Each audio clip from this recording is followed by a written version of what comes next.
Kant y la metafísica, una ruptura necesaria. Bien, queridos amigos, buenos días, buenas tardes, buenas noches en el lugar del mundo en el cual me estén escuchando, ya que esto está siendo grabado. Para mí es un enorme placer estar con todos ustedes. Primero agradezco al Instituto Alcalá por abrirme la oportunidad de compartir, ¿no? De reflexionar un poco sobre este mundo, esta disciplina, mejor dicho, tan apasionante como es la metafísica. En mi caso particular, después de tanto pensar, analizar sobre qué tema iba a hablar el día de hoy para ustedes, para deleitar estas reflexiones, decidí hacerlo por quizás uno de los filósofos más fundamentales que ha tenido la historia de la humanidad. Estoy hablando de Immanuel Kant, un filósofo que tiene una metodología excepcional, quizás el más metodológico de todos, o uno de los más metodológicos de todos en sus escritos. Y hoy espero o planeo compartir un poco sobre lo que pensaba Kant referente a la metafísica, que es lo que nos compete en el contenido de todos los ponentes del día de hoy. No puedo empezar, ¿sí?, a hablar de Kant sin, por supuesto, como investigador de historia, que es lo que me cataloga a mí, un poco, hablar sobre el contexto que estaba imbullido este filósofo, Kant. Sin duda tengo que hablar de la Ilustración. La Ilustración es un proceso bastante interesante porque aviva el pensamiento científico y filosófico, digamos, de una época que iba a dar muchas convulsiones. Sin duda la Revolución Francesa es un punto y aparte en este contexto, ¿sí? Pero para poder adentrarnos al pensamiento de Kant y al mismo tiempo explicar qué es la Ilustración, para esta época, entendiendo el marco histórico, vamos a leer un poco, vamos a referirnos un poco a lo que Immanuel Kant decía de qué era la Ilustración. 1784 va a ser un pequeño ensayo, un pequeño escrito, una pequeña reflexión sobre qué es esto. Y dice lo siguiente: la Ilustración es la salida del hombre de su minoría de edad. Él mismo es culpable de ella. La minoría de edad estriba en la incapacidad de servirse del propio entendimiento, sin la dirección de otro. Uno mismo es culpable de esta minoría de edad cuando la causa de ella no yace en el defecto del entendimiento, sino en la falta de decisión y ánimo para servirse con independencia de él. Sin la conducción de otro, superaude, ten valor de servirte de tu propio entendimiento. He aquí la divisa de la Ilustración.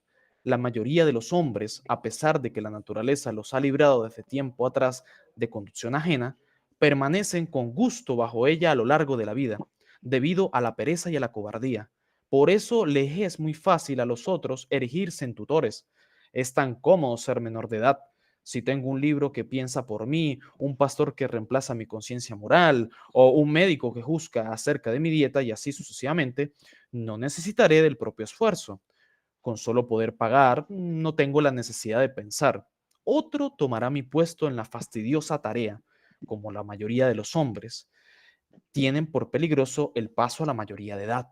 Fuera del ser penoso, aquellos tutores ya se han cuidado muy amablemente de tomar sobre sí semejante superintendencia, después de haber atontado sus reses domesticadas, de modo que estas pacíficas criaturas no osan dar un solo paso fuera de las andaderas en que tan metidas le mostraron el riesgo que las amenazas si intentan marchar solas. Lo cierto es que ese riesgo no es tan grande, pues después de algunas caídas habría aprendido a caminar. Pero los ejemplos de esos accidentes, por lo común, producen timidez y espanto y alejan todo ulterior intento de rehacer semejante experiencia. Cierro la cita de Kant. ¿Qué nos quiere decir Kant con referente a su contexto y qué es lo que él planea hacer en todas sus críticas, más allá de la metafísica? Es incentivar al hombre a pensar, es pensar en una cosa hasta sus últimas consecuencias y llevarlo de una manera metodológica. Y Kant es un ejemplo de esto. Hay que hablar de Kant como una persona metódica, porque antes de meternos a su filosofía, podemos colocar tantos ejemplos. Uno de eso, Kant tenía una serie de rutinas, tenía su propio horario, todos los días se levantaba a las 5 de la mañana, nunca salió de la ciudad de Königsberg, donde él vivía, nunca. Quizás visitó algún pueblo cerca, pero hasta allí. Siempre era a las 5 de la mañana, a las 7 de la mañana desayunaba, después se reunía con sus amigos en sobremesa, almorzaba, eh, y hacía una rutina de una caminata, una cosa que todos los días lo hacía, y de hecho era muy interesante porque los vecinos siempre arreglaban sus relojes por esta caminata que él hacía puntualmente. Iba a su casa, se acostaba a la misma hora todos los días, es decir, de un horario muy riguroso, Y realmente esta forma de vivir, quizá puede ser porque haya tenido Asperger, alguna especie de autismo, no lo sé, pero es un reflejo de lo riguroso y lo metódico que es para sus reflexiones. A ver, vamos ahora sí a ponernos un poco en contexto. Estamos en una época, ¿sí? Donde Kant básicamente eh, está embullido en unos movimientos, por una parte, racionalistas, generados por Descartes, donde la razón está encima de los sentidos en el ambiente filosófico, y que esto a su vez va a generar un movimiento totalmente contrario al racionalismo de Descartes, llevado por uno de los filósofos, quizás uno de los más importantes de este movimiento empirista, David Hume, donde va a ser contrario a esta corriente. Va a terminar inclusive llevando al empirismo a sus últimas consecuencias, inclusive siendo escéptico. Si una idea las ha sacado sin la experiencia, es basura, diría David Hume. No sirve, no funciona. Toda realidad necesita necesariamente de la experiencia, es lo que plantea. Es un empirismo muy radical. De hecho, Kant se va a tomar aproximadamente unos 12 años en analizar los tratados de Hume para poder contestarle en la crítica de la razón pura, uno de los libros fundamentales que tiene Kant. El escepticismo que genera este empirismo en la época de Kant es incluso desde un punto de vista científico contradictorio, porque la ciencia busca aplicar leyes universales a cuestiones intuitivas, pero la experiencia se aplica en cuestiones particulares o cuestiones contingentes o específicas. Entonces Kant dice que está de acuerdo de alguna manera en que la razón debe estar controlada por la experiencia, pero no puede ser tan radical, ¿ok? No se puede ser tan escéptico en la vida. No se puede decir de que mañana no puede ser que exista porque es un invento. El problema del racionalismo es que se puede sacar conclusiones, dice Kant, fuera de la experiencia. Y el empirismo es culpable de no acompañar a esta razón. Entonces, Kant lo que va a hacer es una síntesis para poder meterse a este problema. Va a agarrar el racionalismo y el empirismo para crear un justo medio, como diría Aristóteles. Él ve la problemática y lo hace.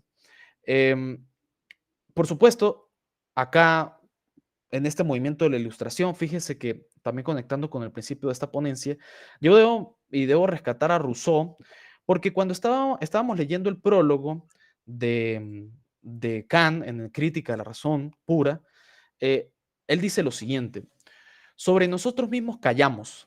Deseamos, en cambio, que la cuestión aquí tratada sea considerada como mera opinión, sino como una obra, y que se tenga por cierto que no sentamos las bases de alguna secta o de alguna idea ocasional, sino de la utilidad y de la dignidad humana. Fíjense en estas palabras, porque está en sintonía con la idea de qué es la ilustración. Es provocar un revuelo en cuanto a una obra que se genere a la difusión pública y que la sociedad empieza a cuestionarse de lo que está pensando. Y esto me recuerda muchísimo al carácter en otro aspecto de la filosofía, en la filosofía política, a Rousseau. En el contrato social hace un cito aquí en lo que menciona Rousseau, dice lo siguiente: me he propuesto investigar si existe dentro del orden civil alguna regla de administración legítima y segura, considerando a los hombres como son y las leyes como pueden ser. Aquí en esta comparativa podemos ver que Kant es un hombre, un punto y aparte en cuanto al género de la ilustración que ya otros filósofos en otras ramas comparten como lo es Rousseau. Entonces Kant está envuelto en un montón de pensamientos de ilustrados y él, a pesar de esto, rompe el molde de lo que ya se había tenido. Entonces, ese es el espíritu de Kant, ¿ok? Ya habíamos hablado de René Descartes y David Hume. Kant lo que va a hacer, vamos a recapitular, lo que habíamos dicho es una síntesis. Eh, Kant dice de que la razón viene de fábrica, ¿ok? Con ciertos contextos o categorías. La idea de que una idea innata o Dios no se pueda sacar de los sentidos, pero se puede pensar, es interesante. Naciste con eso, naciste con unas categorías, naciste con unos conceptos, como que si la razón de alguna manera llegara como una especie de software predeterminado de la mente humana, o del individuo, vamos a colocarlo así para no decir mente humana, sino del individuo. Lo que pasa es que todo eso se aplica en base a los sentidos. Es decir, a través de los sentidos recibimos datos que son caóticos, ¿sí? Y la razón son los que les dan sentido sobre las bases de las leyes de la realidad. Entonces, esto es interesante porque Aristóteles, de hecho, Kant se va a inspirar muchísimo en Aristóteles. Aristóteles habla de que, a ver, de que la razón, cuando experimenta la realidad, puede abstraer las cosas de su esencia, ¿sí? Por ejemplo, si yo veo un montón de gatos y los abstraigo, los tomo en esencia, les doy forma de la realidad que tengo de que es un gato. Kant dice de que no se saca de la realidad, sino que ya en mi mente se fabricó esa idea del gato. Porque entonces, todos esos sentidos es lo que mi razón le va a dar forma a ese mundo de la experiencia. ¿Ok? Es como que si lleváramos, para colocar otro ejemplo, es como que si lleváramos alguna especie de gafas de realidad virtual. em, donde cuando me las coloco y cada vez que veo un gato, lo que estoy viendo, o bueno, dentro de las gafas de la realidad virtual, lo interpreta como que no es un gato, es un dragón. Y cada vez que entra ese dato empírico, sensible del mundo exterior, en mi realidad, a través de la razón, se me presenta de maneras determinadas o de formas determinadas, porque ya mi mente las está estableciendo. ¿Sí? Esa es la distinción que hace Kant de Aristóteles. Kant, y vamos a pasar a otra parte, siguiendo con la temática, Kant va a seguir o va a explicar de que la realidad o el noumeno no se puede conocer. En cambio, el fenómeno es como la cosa que se parece a la realidad a través de esas gafas virtuales que habíamos mencionado. Entonces, Kant, de alguna manera, evita esta especie de dogmatismo racionalista y que ahora más bien la razón solo se aplica sobre los sentidos. Es como una cancha de fútbol, o sí, una cancha de fútbol en la cual tú debes patear el balón, pero siempre en el marco de los sentidos, es decir, de esos aros. Y si te sales, no es válido. Entonces, esto es interesante. Hay muchos temas referentes a la realidad que piensa Kant. Uno de ellos, sin duda, es la existencia de Dios. Para Kant no se puede mostrar con la razón, siempre se termina en aporías o en contradicciones la existencia de Dios, al igual que la existencia del yo, porque ya el yo como tal, y esto ya lo hablaremos más adelante, nunca lo vemos, siempre es un experimento, una sensación. Por ejemplo, si yo siento calor, si yo siento frío, pero no puedo experimentar o no puedo ser sensible ante el yo. Entonces, Kant decide ser agnóstico ante la existencia de Dios. No se puede negar, pero tampoco, ¿sí? No se puede afirmar con una razón teórica. Ya en otras ramas de la filosofía de Kant, por ejemplo, la moral, sí serían necesarias estas ideas. La experiencia moral, la experiencia moral de alguna manera debe suponer que las cosas son verdad, de que hay ciertas verdades objetivas dentro de la moral, de que verdaderamente, por ejemplo, hay un yo, porque si no existe un yo que no sea responsable por las acciones que está tomando, pues entonces no tendría sentido que se actuara de manera justa, entonces todo el mundo fuera injusto para que se fuese feliz, es lo que razonaría Kant. Entonces, la razón teórica queda limitándose ante lo que pueda cerciorarse empíricamente para concluir con este espacio, ¿sí? Que estamos aquí hablando. Es lo que llamamos entonces como el imperativo categórico. Eh, esa es la necesidad y la universalidad, ¿no? Digamos, de que la razón quiere organizar todas estas ideas, de que quiere de alguna manera darle sentido al todo, pero en base a la experiencia, como por ejemplo, si el sol sale por las mañanas, yo puedo decir en base a la razón que mañana saldrá el sol, pero claro, es porque yo ya lo viví de alguna manera, por supuesto, porque la experiencia me está diciendo de que yo ya he vivido otros días donde sale el sol. Entonces, en base a la razón, saco esa conclusión a través de esas leyes, se genera esas leyes, mejor dicho. Entonces, esto es interesante, ¿sí? Eh, a ver, aquí para entrar un poco en detalle, que esto ya es un tema un poco, un poco más profundo, ya estamos en plena profundidad en cuanto al pensamiento de Kant. Eh, Debemos decir de que Kant habla de tres cuestiones interesantes, a ver, tres fundamentaciones. La dialéctica trascendental, la analítica trascendental y la estética trascendental. Em, para Kant, la estética trascendental es la sensibilidad que existe en el medio y que sería el espacio y el tiempo. Y una de las ciencias o la ciencia, mejor dicho, que estudia esto es la matemática o las matemáticas. Luego existen categorías que se llegan a través de la analítica trascendental, gracias al entendimiento, que toman las matemáticas y le da sentido a través de conceptos y categorías, como dando la física en este caso. Pero quedamos con la dialéctica trascendental, la razón. Y la razón se le puede dar a alguna ciencia, la metafísica, ya que es fuera de lo físico. Esto es una buena pregunta. Podríamos entonces decir que a preguntarnos, mejor dicho, si la metafísica es una ciencia, ¿ok? Kant aborda la metafísica como un conocimiento puramente especulativo, para no citarlo porque, bueno, tenemos poco tiempo, que opera completamente en una especie de aislamiento de la experiencia, elevándose por encima de lo empírico mediante meros conceptos abstractos. Por ejemplo, a diferencia de las matemáticas que aplican sus conceptos e intuiciones meramente puras, digamos que la metafísica tradicional que está estudiando Kant pretende avanzar solo con el razonamiento discursivo, convirtiéndose la razón en la discípula de sí misma, la razón por la razón, sin ningún criterio objetivo que guíe sus conclusiones. Entonces, esto es lo que señala Kant referente a la metafísica.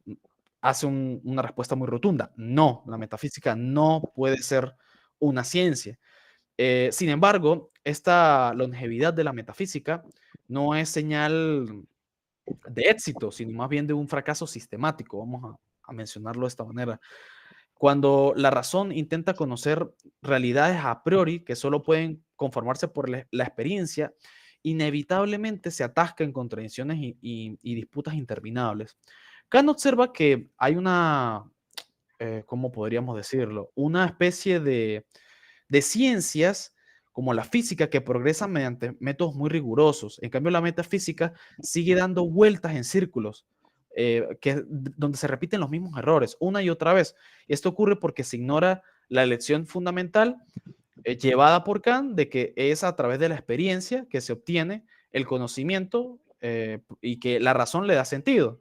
Entonces, ahí es una crítica pues bastante demoledora que Kant quiere eliminar pues la metafísica por completo en base a esta reflexión que estamos comentando. Em, Vamos a seguir un poco más adelante. Kant señala de que la metafísica quiere ir más allá de lo físico, como habíamos dicho, pero sobrepasa los límites del conocimiento, producto de esto, de la experiencia que no está presente y simplemente es una metafísica racionalista o es lo que Kant está criticando. Para Kant, la metafísica tiene un problema, que es la ilusión trascendental. Digamos que la ilusión trascendental es básicamente una especie de oasis en el desierto que realmente no está allí. Es como que si nosotros miráramos la luna y que si nosotros utilizáramos solo el conocimiento empírico, por ejemplo, y colocáramos el dedo y la luna al lado del dedo, nosotros creeríamos, sin la razón, que la luna es del mismo tamaño que nuestro dedo, pero no es así, ya que la razón nos muestra a través de evidencias y a través de procedimientos de que la luna es muchísimo más grande. Entonces, la ilusión siempre va a estar, pero depende del ser si se toma en serio dicha ilusión, ¿sí? Es una cuestión interesante porque la ilusión, a pesar de que siempre va a estar allí, se debe de alguna manera obviar, ¿sí? Entonces, o tener en consideración de que existe, pero no se puede ir más allá. Em, Hay una cuestión interesante de esta ilusión, y aquí lo traigo a colación dentro del contexto de la metafísica, que dice lo siguiente: se trata de una ilusión inevitable, tan inevitable como que el mar nos parezca más alto hacia el medio que en la orilla, puesto que allí lo vemos a través de rayos de luz más altos que aquí. Mejor todavía, tan inevitable como que la luna le parezca al mismo astrónomo mayor a la salida, por más que él no se deje engañar por la ilusión. Entonces, Kant em, Kant, ¿qué es lo que nos quiere decir acá? Que bueno, que un astrónomo sabe que la luna no crece al rozar el horizonte, pero sus ojos insisten en el engaño.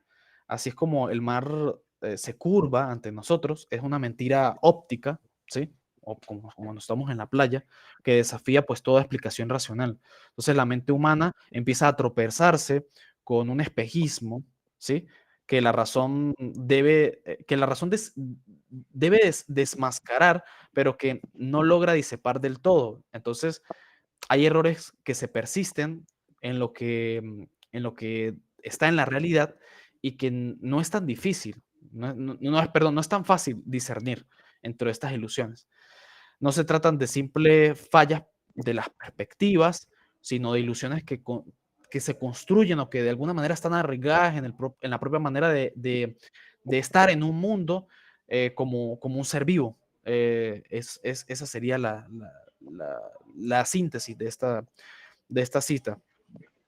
También, por otra parte, tenemos otra cita interesante referente a la idea de esta ilusión inevitable, que está en base a la idea, de qué es la idea para Kant, que es una idea, y dice lo siguiente: entiendo por idea un concepto necesario de razón del que no puede darse en los sentidos un objeto correspondiente. Digamos que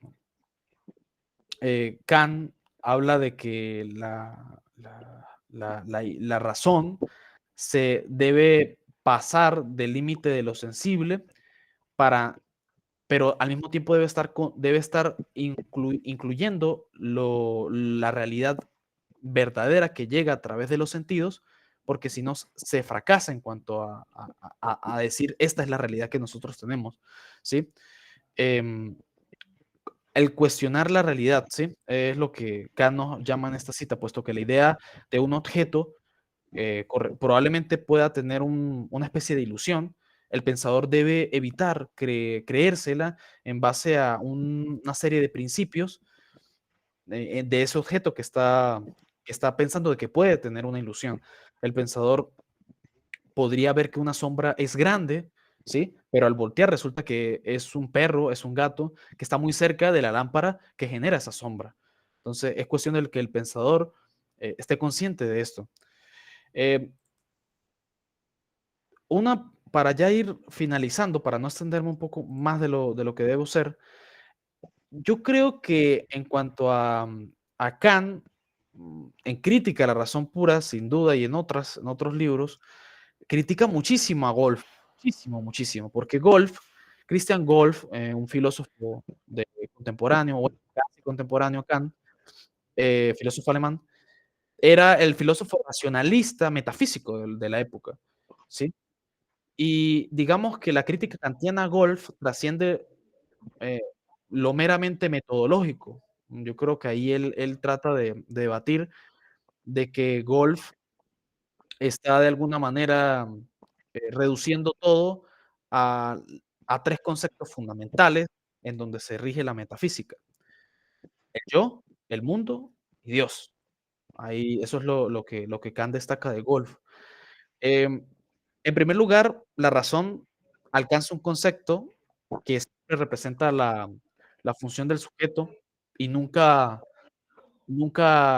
se sale de allí, ¿no? El yo o el sujeto pensante.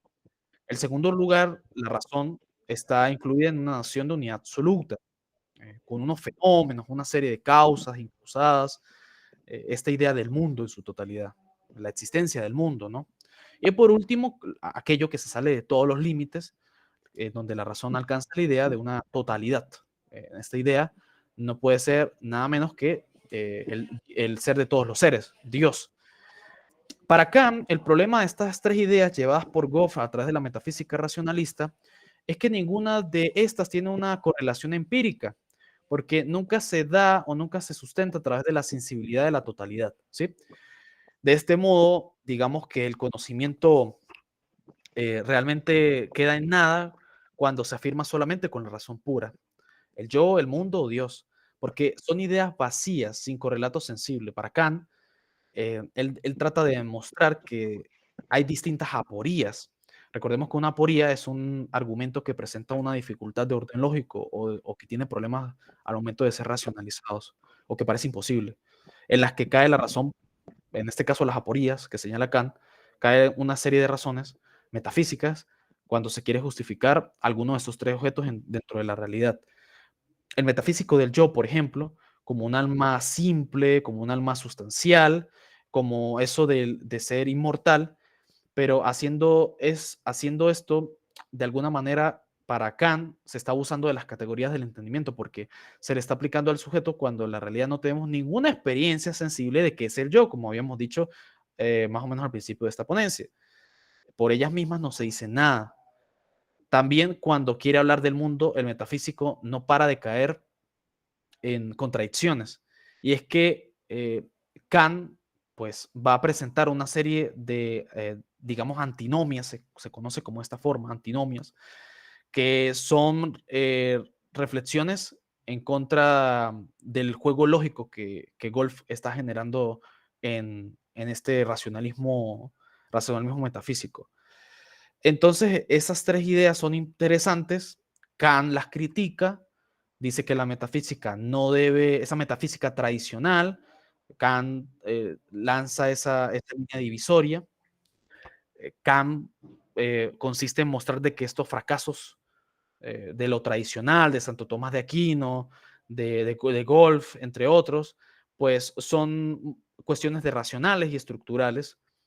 Y lo interesante es que, ya para finalizar, es que todas estas ideas a mí me parecen interesantes porque debemos, podríamos preguntarnos, ¿no? Eh, si es una ruptura necesaria el hecho de que Kant esté criticando la metafísica. ¿Realmente murió la metafísica tradicionalista con la crítica de Kant? Yo diría que sí, para concluir este ensayo, este ensayo en base a ponencia, ¿no? La crítica kantiana no va a liquidar la metafísica, pero sí la va a transformar radicalmente porque la va a desplazar al terreno de la razón práctica, a la razón empírica, y le coloca límites sin caer en esas ilusiones. Entonces Kant establece eso. No desmonta los intentos, pero los redefine. ¿Sí? Es como que cierra una puerta, pero abre una ventana, una especie de corredero como para seguir avanzando. Podríamos preguntarnos entonces si tiene aún sentido hablar de la metafísica después de lo que habla Kant, después de lo que critica Kant. ¿Es posible imaginar una metafísica sin incurrir en racionalismos dogmáticos ni ilusiones productos de nuestra mente? Quizás el futuro de la metafísica no esté en volver en viejos sistemas tradicionalistas, sino de explorar nuevos modos de empezar en nuestra realidad que trascende a lo humano. ¿Sí? No una metafísica del saber, sino más bien una metafísica con sentido. Muchísimas gracias por prestar atención. Cualquier duda, pregunta o comentario, con gusto la responderé. Muchísimas gracias.